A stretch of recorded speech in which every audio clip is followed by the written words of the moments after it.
క్షేమము నీ శాశ్వత జీవము నా జీవిత కాలమంతయు నీవు దయచేయువాడవు.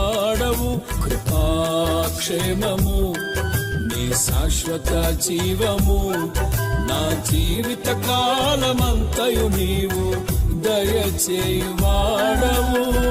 మహోన్నతమైన నీ ఉపకారములు తలంచుచు అనుక్షణము. వాక్యాన్ని చదువుకుందాం. దానికి ముందుగా ప్రభురాత్రి భోజన సంస్కారం రొట్టె విరుచుట అంటే సంఘంలో ప్రతి వ్యక్తి ప్రవేశానికి బల్లలో ప్రవేశం కావాలి అంటే ప్రతి వ్యక్తి బాప్తిస్మం అనేది పొందాలి. బాప్తిస్మము ద్వారా సంఘములో విశ్వాసికి ఉన్న ఏకతను చేయడానికి ఇది ప్రాముఖ్య సాధనం. క్రీస్తు ద్వారా తన ప్రజలలో దేవునికి ఉన్న నిబంధన మనకు సూచిస్తున్నది. దేవునికి మహిమ కలుగునుగాక. విన్నారా? బాప్తిస్మం లేకుండా బల్ల లేదు. ఒకవేళ సంఘంలోనికి రావచ్చు, పాటలు పాడొచ్చు, భారం కలిగి ప్రార్థన చేయొచ్చు, ప్రభు చిత్తములో ఒక స్థాయికి మీరు ఎదగొచ్చు. కానీ బాప్తిస్మము లేకుండా దేవుని బిడ్డలుగా ఉండే అవకాశము లేదు. ఆయన అన్నాడు, నీవు నా సొత్తు అన్నాడు. ఎవరినన్నాడు? ఎవరైతే యేసు రక్తంలో కడగబడ్డారో, ఎవరైతే యేసుని అంగీకరించి ముందుకు సాగుతున్నారో లేక బాప్తిసం పొందుకున్నారో వారు దేవుని సొత్తు. దేవుని సొత్తు అయిన వారు ప్రతి ఒక్కరు కూడా బల్లకు అర్హులు. వారు బాప్తిస్మము లేకుండా నేను గొప్ప విశ్వాసనండి, ప్రార్థనా పరులనండి, పాటలు బాగా పాడతానండి, నాకు బల్లెవంటే వారు అర్హులు కాదు. గుర్తుపెట్టుకోవాలి. అందుకని బల్లకు యోగ్యులుగా, బల్లకు అర్హులుగా మనం ఉండవలసిందంటే ప్రతి ఒక్కరు కూడా నమ్మి బాప్తిసం పొందాలి, రక్షణలో ఎదగాలి. దేవునికి మహిమ కలుగును గాక. హల్లెలూయా, హల్లెలూయా. కనుక దేవుని వాక్యాన్ని మనం జ్ఞానిద్దాం. కొన్ని విషయాలు మీ ముందు పెడతాను, జాగ్రత్తగా విందాం. ఆదికాండం 14వ అధ్యాయం 18వ వచనాన్ని చదువుదాం. మరియు సాలేము రాజైన మెల్కీసెదెకు రొట్టెను ద్రాక్షారసమును తీసుకుని వచ్చెను. అతడు సర్వోన్నతుడగు దేవునికి యాజకుడు. దేవునికి మహిమ కలుగునుగాక. ఇక్కడ ఎవరు ఈయన అంటే ఈయన పేరు మెల్కీసెదెకు. ఇతడు అబ్రహామునకు రొట్టెను ద్రాక్షారసమును. అప్పటికి యేసయ్య సిలువేయబడ్డా, సమాధి చేయబడ్డా, తన రక్తాన్ని కార్చాడా అంటే ఆదిలోనే మెల్కీసెదెకు అనేవాడు దేనికి సూచనంటే ప్రభు అయిన యేసయ్యకు సూచన. ఆయన ఏం చేశాడు అంటే రొట్టెను తీసుకున్నాడు, ద్రాక్షారసాన్ని తీసుకున్నాడు. తీసుకుని ఎవరికి అందించాడు? విశ్వాసులకు తండ్రి అయిన అబ్రహామునకు ఇచ్చాడు. స్తోత్రం, హల్లెలూయా. అది తీసుకుని అబ్రహాము ఇప్పుడు ఆదికాండం 14వ అధ్యాయం 20వ వచనం చదవండి. అప్పగించిన సర్వోన్నతుడగు దేవుడు స్తుతింపబడునుగాక అని అప్పుడు అతడు అనగా అబ్రహాము అన్నిటిలోనూ 10వ వంతును అతనికిచ్చెను.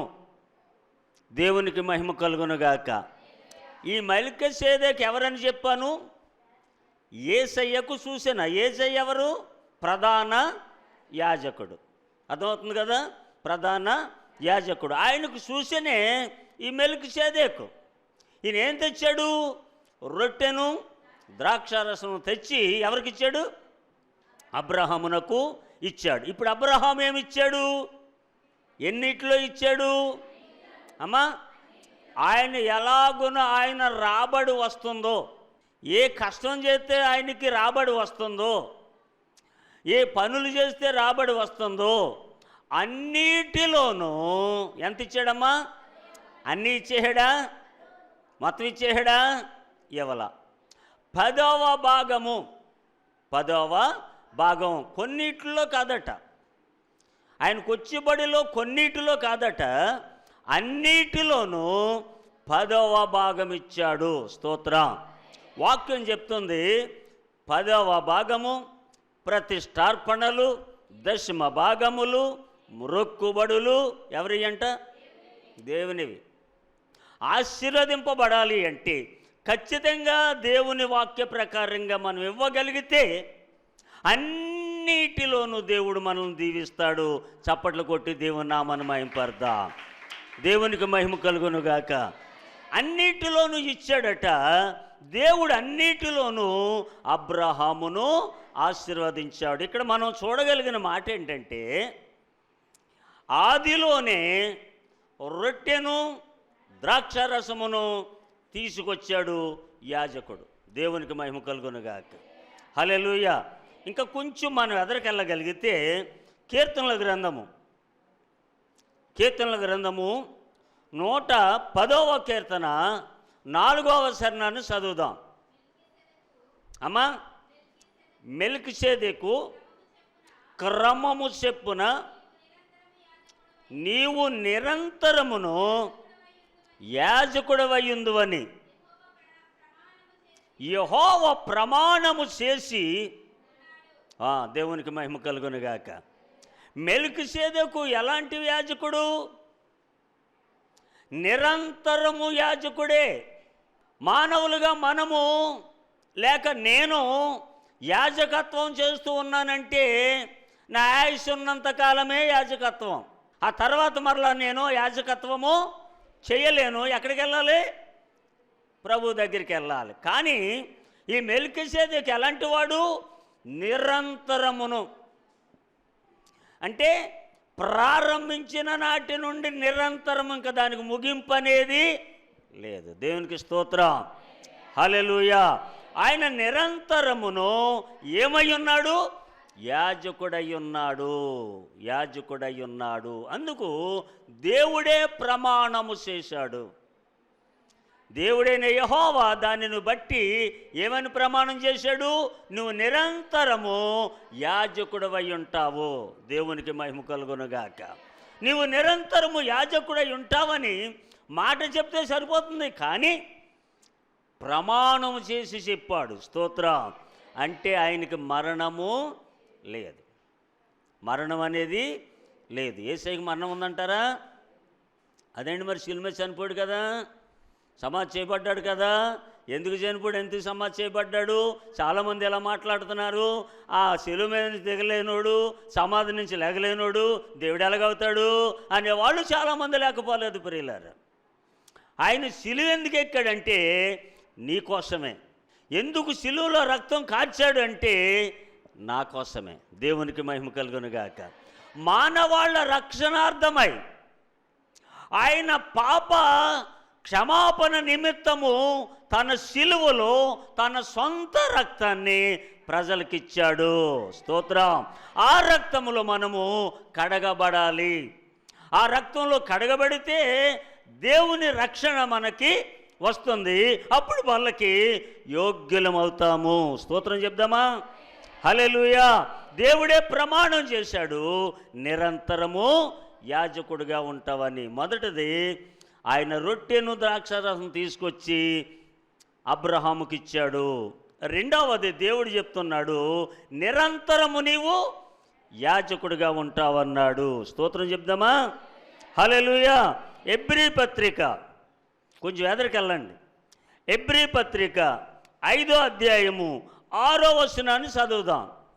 ఇక్కడ అంటాడు అపోస్తలుడైన పౌలు, అక్కడ మొదట్లో యాజకుడిగా వచ్చి రక్తాన్ని ఇచ్చాడు, రొట్టెనిచ్చాడు. రెండవది దేవుడే చెప్పాడు నిరంతరముగా నీవు యాజకుడిగా ఉంటావని. మూడవది ఇక్కడ ఏమంటాడు చదవమ్మా? నీవు మెల్కీసెదెకు యొక్క క్రమము చెప్పున నిరంతరమును. దేవునికి మహిమ కలుగునుగాక. హల్లెలూయా. ఇక్కడ మనం ఆలోచించాలి, ఈ మెల్కీషెదెకు నిరంతరము యాజకుడు. స్తోత్రం. హల్లెలూయా. అందుకని ప్రియులారా, ఇక్కడ హెబ్రీ గ్రంథకర్త మాట్లాడుతూ అంటాడు 5వ అధ్యాయం 6వ వచనంలో, నీవు మెల్కీషెదెకు యొక్క అమ్మా నీవు మెల్కీషెదెకు యొక్క చొప్పున అమ్మా క్రమము చొప్పున నిరంతరము యాజకుడివై ఉన్నావు. ఇక్కడ ఆగాలి. ఈ రొట్టె ద్రాక్షారసం తీసుకోవటం అనేది, లేక ఆయన శరీరములో ఆయన రక్తములో పాలు పంపు పొందటం అనేది ఎలా చేయాలంట? చెప్పాలి. క్రమము చెప్పున చెయ్యాలి. క్రమము చెప్పున చెయ్యాలి అంటే ప్రతి నెల ఖచ్చితంగా క్రమం ప్రకారంగా బల్లలో పాలు పంపులు పొందాలి. ఎవరు పొందాలి? ఎవరైతే రక్షింపబడ్డారో, యేసు రక్తంలో కడగబడ్డారో, దేవుని సొత్తుగా పిలువబడ్డారో వారు ఖచ్చితంగా ఆయన రక్తములో ఆయన శరీరములో పాలు పంపులు. ఇది క్రమం. ఇది క్రమం. క్రమమని దేవుని వాక్యం మనకి సెలవిస్తూ ఉంది. క్రమము లేని దాన్ని ఏమంటారు చెప్పండి? అక్రమము. అందుకని ఏమన్నాడు తెలుసా దేవుడు? అక్రమము చేయవారులారా నా యొద్ద నుండి పొండి. అప్పుడు ఏమవుతాం మనం? ఏమైపోతామో చూడండి ఒకసారి. దేవుడు ఏమంటున్నాడు? పండి. ఏం చేసావు నువ్వు? అక్రమం చేసావు, క్రమం చేయలేదు. అందుకని ఈ కార్యం అనేది ఎలా జరగాలి?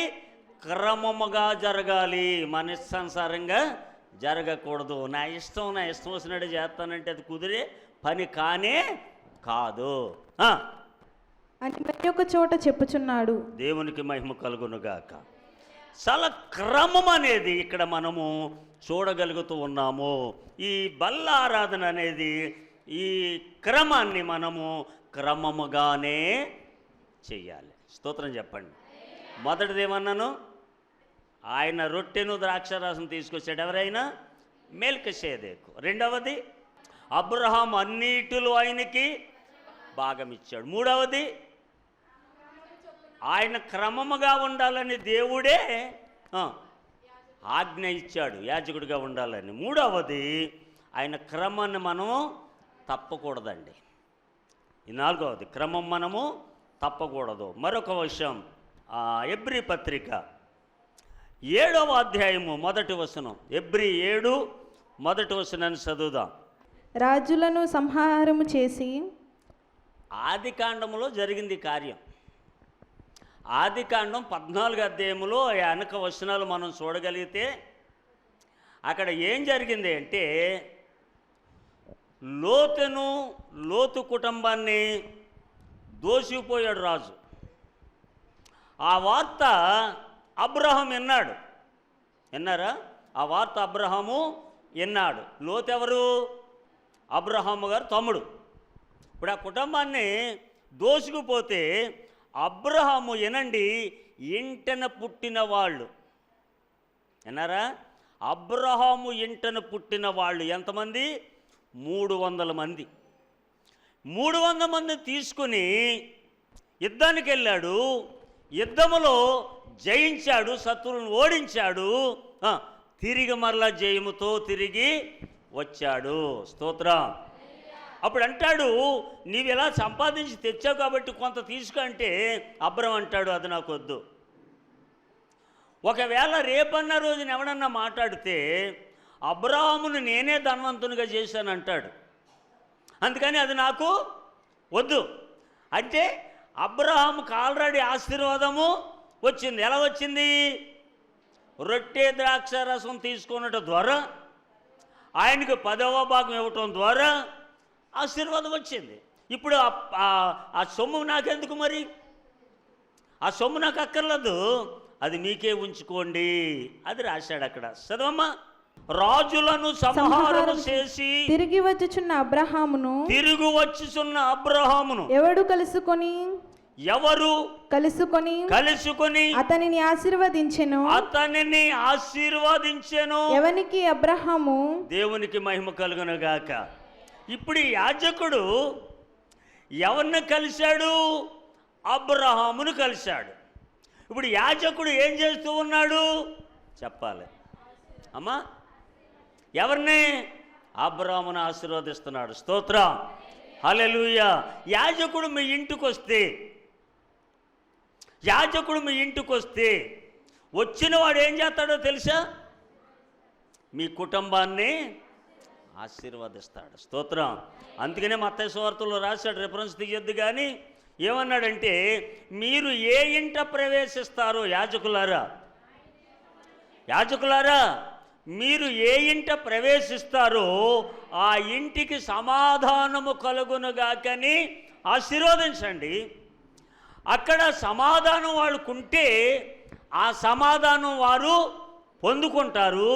ఆ సమాధానం వాళ్ళు లేకపోతే, విన్నారా, ఆ ఇంటి వారు సమాధానంగా లేకపోతే ఆ సమాధానము తిరిగి మరలా నీకే వస్తుంది అన్నాడు. స్తోత్రం, హల్లెలూయా. ఆలోచించారా? యాజకుడు మన ఇంటికి రావటం, మన ఇంటికాడ ఏం జరుగుతుంది? సమాధానము, ఆశీర్వాదము. దేవునికి స్తోత్రం, హల్లెలూయా. ఆశీర్వదింపబడిన వారలు దేవుని రాజ్యములోనికి రండి. ఆశీర్వదింపబడిన వారలు దేవుని రాజ్యములోనికి రండి. శపింపబడిన మీరు నరకాగ్నిలోకి పొండి. శపింపబడిన మీరు నరకాగ్నిలోకి పొండి అని యేసు ప్రభు తెలిపే ఆ దినమున కమ్ముకుంటూ వస్తుంది కడవరి దినము. అయ్యో అయ్యో మనకెంతో వేదనకరము, కమ్ముకుంటూ వస్తుంది కడవరి దినము. హల్లెలూయా. దేవుని రాజ్యములో ప్రవేశించడానికి ఈ రషీద్ అంటాడు, ఆశీర్వదింపబడిన వారు ఎక్కడికి రావాలి? దేవుని రాజ్యములోనికి రావాలి. శపింపబడిన వారు ఎక్కడికి వెళ్ళాలి? నరకములోనికి. అదేంటిరా?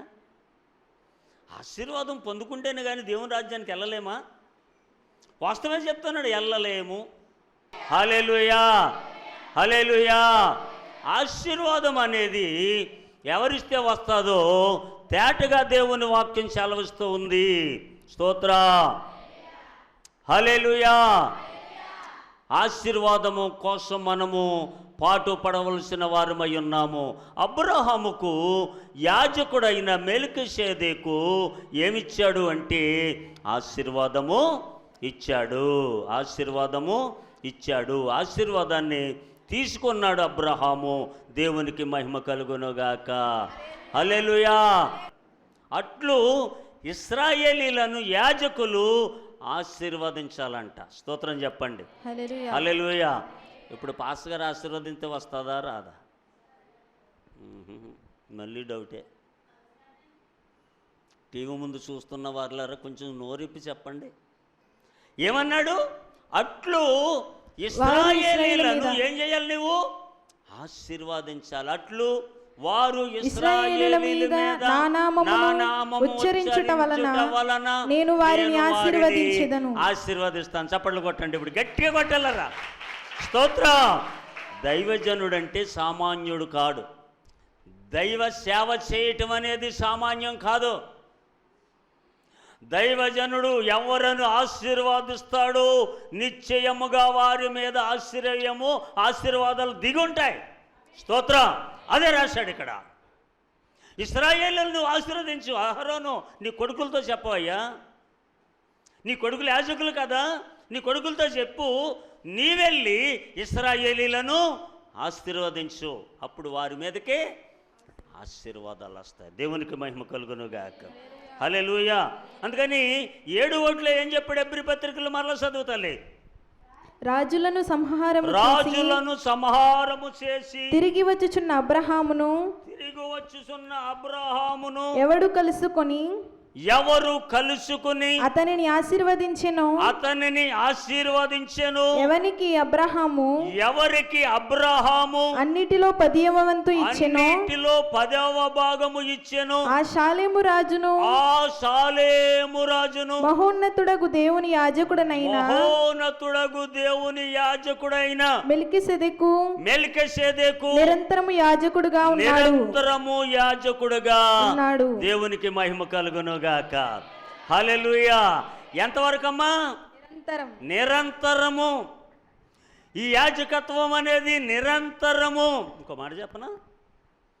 క్రైస్తవం అనేది నిరంతరం. తెలుసా మీకు?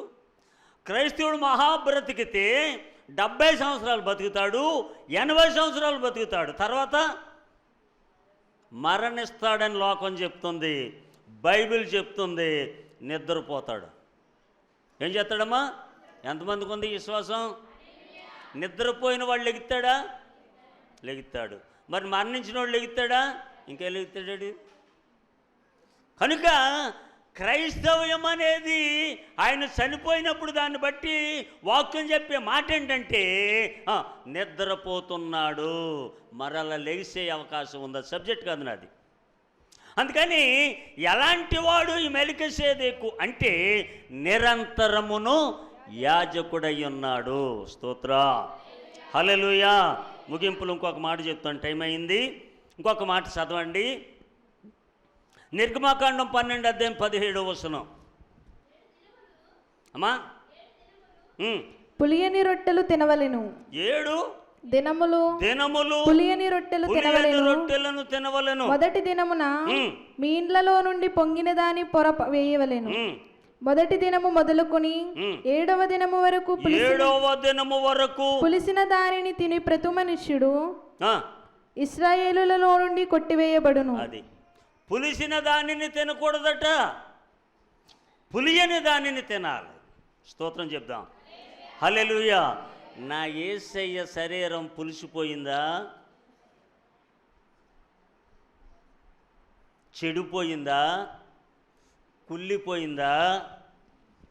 ఆయన శరీరం చెడిపోలేదు, కుళ్ళిపోలేదు, తాజా. ఆయన శరీరమే తిరిగి మరలకి ఇప్పుడు మనకి తెస్తున్నాడు. ఎవరు తెచ్చేది? యాజకుడు తెస్తూ ఉన్నాడు. ఇప్పుడు ఆ యాజకుడికి ఏమివ్వాలి? అన్నిటిలో 10వ వంతు ఇవ్వాలి. అలా ఇచ్చి అబ్రహాము ఆశీర్వదింపబడ్డాడు. దేవునికి మహిమ కలుగునుగాక. ఆశీర్వాదము తెచ్చేది ఇచ్చుట. ఆశీర్వాదం తెచ్చేది ఇచ్చుట. ఇప్పుడు మనం అందరం ఏమై ఉండాలి? ఆశీర్వదింపబడాలి. వద్దన్న వాళ్ళు ఎవరైనా ఉంటే చేతులు పైకి ఎత్తండిరా. బాబోయ్ ఈ ఆశీర్వాదం మాకు ఎందుకంటే అన్నవాళ్ళు ఉంటే చేతులు పైకి ఎడితే నేను సంతోషిస్తాను, దేవుడు కూడా చూస్తాడు. స్తోత్రం. లేరు కదా? అందరికీ ఏం కావాలి? ఆశీర్వాదం అంటే ఐశ్వర్యం. ఐశ్వర్యం అంటే డబ్బులు. డబ్బు ఎవడండి? ఎవడికొద్దు డబ్బు? తెల్లారి టిఫిన్ చేయాలంటే డబ్బు కావాలి. ఉదయమే తెల్లారి గట్ల హోటల్ గడికి వెళ్ళి డబ్బులు లేవు ఆయన ఇడ్లీ ఇవ్వంటే ఇస్తాడా? ఒకవేళ రోజుకి ఇస్తాడేమో, నీ మీద మొహమాటం చెప్పున. మరల రోజు ఇస్తాడా? అందుకని ప్రతి వారికి డబ్బు అవసరం. డబ్బు ఆశీర్వాదం అనేది నీకు నాకు కావాలి. అన్నిటిలో ఆశీర్వాదం కావాలి. ఎన్నిటిలోనమ్మా? అన్నిటిలో ఆశీర్వాదం కావాలి.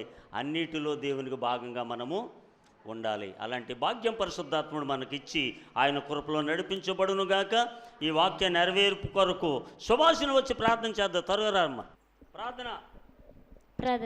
స్తోత్రం స్తోత్రం స్తోత్రం. మహాపరిశుద్ధుడ మహాగణుడ, నీ ఘనమైన శ్రేష్టమైన ఉన్నతమైన నామను బట్టి నీకు వందనాలు ప్రభా. ఇదిగోన తండ్రి, గతించిన పునరుద్ధాన దినాన్ని నుంచిన ప్రభా ఈ యొక్క దినం వరకు ప్రభా నీ యొక్క రెక్కల చెట్టున మమ్మల్ని అందరినీ భద్రపరిచి ఇలానే స్తుతించే యోగ్యత మా అందరికీ దయచేసినందుకు వందనాలు ప్రభా. నీకు స్తోత్రం తండ్రి. ఇదిగో నా ప్రభా, అబ్రహాము అన్నిటిలో 10వ వంతు భాగం ఇచ్చిన తండ్రి ఆశీర్వదింపబడ్డాడు ప్రభా. నేను అట్టి ఆశీర్వాదానికి కారణభూతులుగా మమ్మల్ని అందరినీ చేయమని అడుగుచున్నాం. దేవానికి స్తోత్రం తండ్రి. నాయన నీ ఆశీర్వాదము తండ్రి యాజకుల చేతిలో నుంచి వస్తుందని నీ దాసు నిలబెట్టుకుని నాతో మాతో సూటిగా తేటగా మీరు మాట్లాడారు ప్రభా.